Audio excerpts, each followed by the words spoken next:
मूर्तिजापूर शहरात आज राजस्थान स्थित खाटू श्याम यांचा जन्मसोहळा अतिशय भव्य दिव्य आणि भक्तिभावाच्या अद्भुत संगमात साजरा झाला।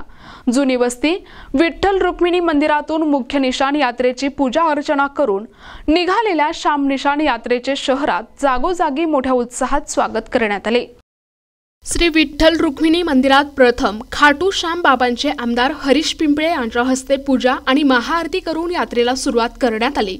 विशेष म्हणजे आमदार पिंपळे यांनी स्वतः मुख्य निशाण खांद्यावर घेत यात्रेला प्रारंभ केला। श्याम बाबा की जय या जयघोषात यात्रा मार्गक्रमण करत मेन रोड मार्गे निघाली। श्रीमती लक्ष्मीबाई देशमुख उपजिल्हा सामान्य रुग्णालयाजवळ निशाणा यात्रेतील सर्व भाविक भक्तांसाठी श्यामभक्त तथा ज्ञान नर्मदा बहुउद्देशीय संस्थेचे अध्यक्ष विष्णू लडम यांच्या वतीने अल्पोपहार आणि चहाची व्यवस्था करण्यात आली होती। विविध रंगाचे निशाण खांद्यावर घेऊन शेकडो भाविकांनी या यात्रेत आपला सहभाग दर्शवला। यात्रेच्या मार्गावर पुष्पवृष्टीसह शंखनाद आणि पारंपरिक ढोल ताशांच्या निनादात मूर्तिजापूर शहर दुमदुमल्याचे दिसत होते।